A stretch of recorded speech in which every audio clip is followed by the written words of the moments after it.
Buenos días, nosotros somos el grupo número 4.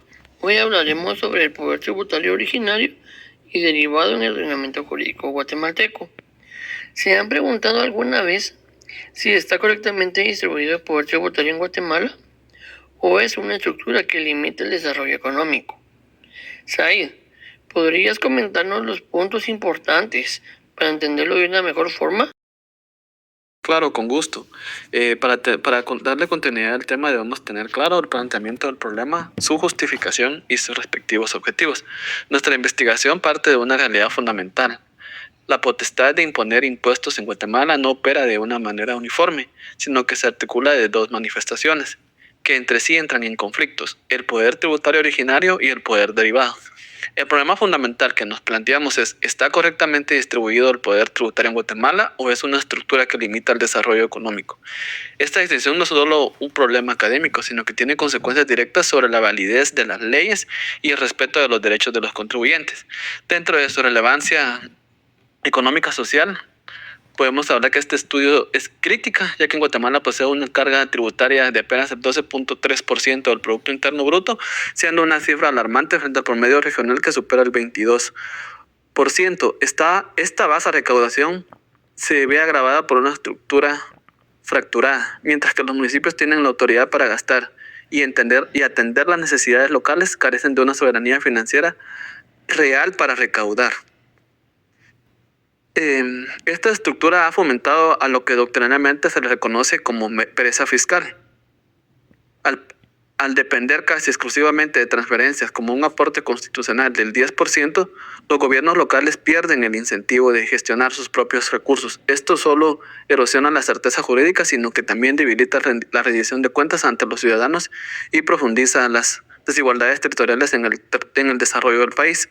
Para comprender de manera más exacta, es importante que tengamos claros ciertos conceptos de los cuales nos hablará nuestra compañera Evelyn, quien nos dará concepto del poder tributario, el poder tributario originario y el poder tributario derivado, de los cuales se desarrollan a continuación.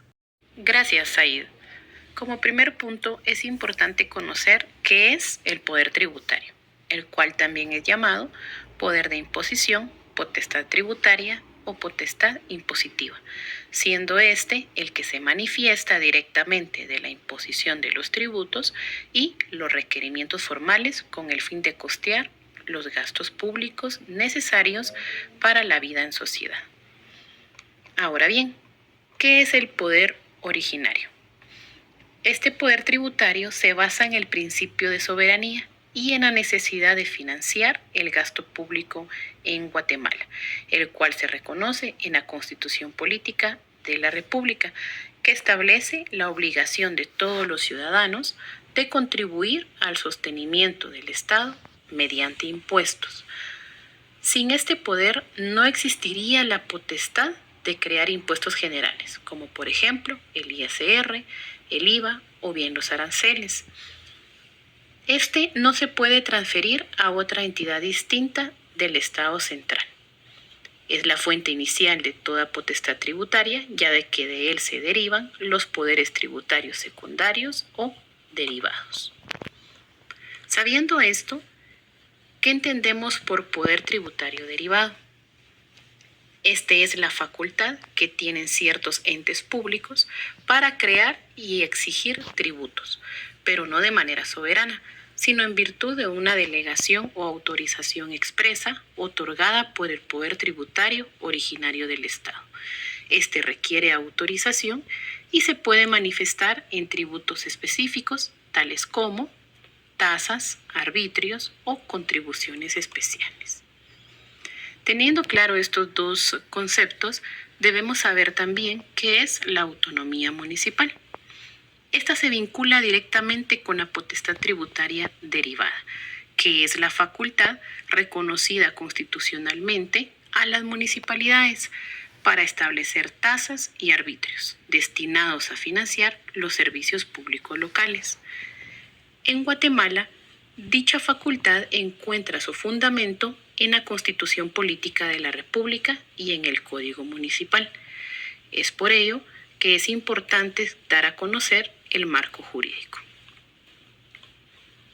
La potestad tributaria implica que todo tributo debe estar regulado y contenido en una ley, basándose en el principio de legalidad. Por ello resulta fundamental analizar el artículo 239, el cual nos lo hace saber, siendo este el principio de legalidad. Asimismo, el 243 nos indica el principio de capacidad de pago.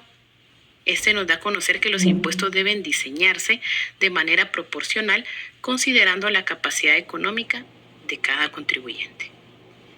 En cuanto al Código Tributario, regula la relación entre el fisco y los contribuyentes, en el cual se define la obligación tributaria, procedimientos de determinación, recaudación y sanciones. El Código Tributario tiene una relación importante con la potestad tributaria, tanto originaria como derivada, ya que el Congreso de la República, en ejercicio del poder ordinario, decreta impuestos, tales como el IVA y el ISR. En cuanto a la autonomía municipal, esta se establece en el Decreto 12-2002 del Código Municipal en su artículo 53.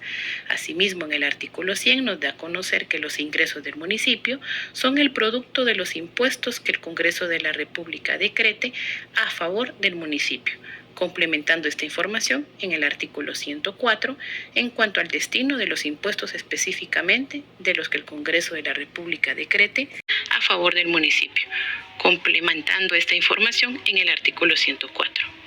Teniendo claro estos conceptos, vamos a llevarlos a datos reales. Ahora, ¿podrías explicarnos?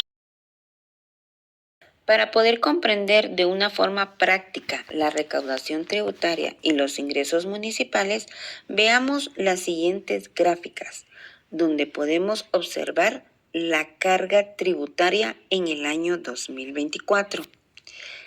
Aquí Guatemala tuvo muy bajo el del promedio regional, obteniendo un 12.3%. Esto implica la limitación de los recursos para los servicios públicos. También refleja retos estructurales y que la concentración del poder tributario está en el gobierno central.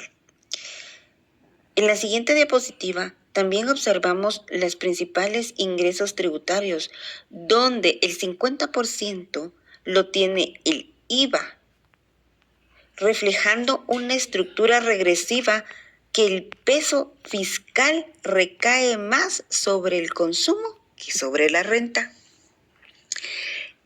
Y por último, en la gráfica nos muestra los ingresos propios municipales de acuerdo al INFOM y el Ministerio de Finanzas Públicas.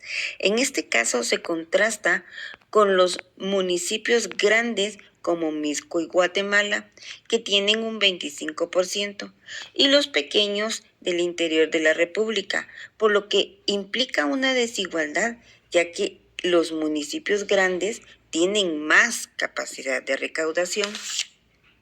Y después de tener toda esta información, Kevin, ¿nos puedes decir cuál sería la respuesta a la interrogante? Gracias, Aura.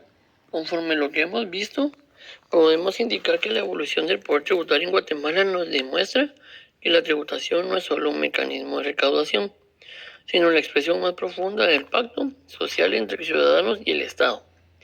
Hoy más que nunca, necesitamos un sistema fiscal coherente, justo y transparente, que armonice la autoridad central con una verdadera autonomía municipal. Solo así podremos garantizar el respeto a los derechos de los contribuyentes y construir un modelo tributario capaz de sostener el desarrollo nacional y fortalecer la democracia.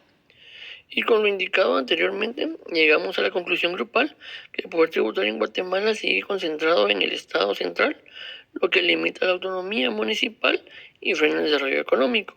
Y la clave está en redefinir la distribución para lograr un sistema fiscal más justo, equitativo y sostenible.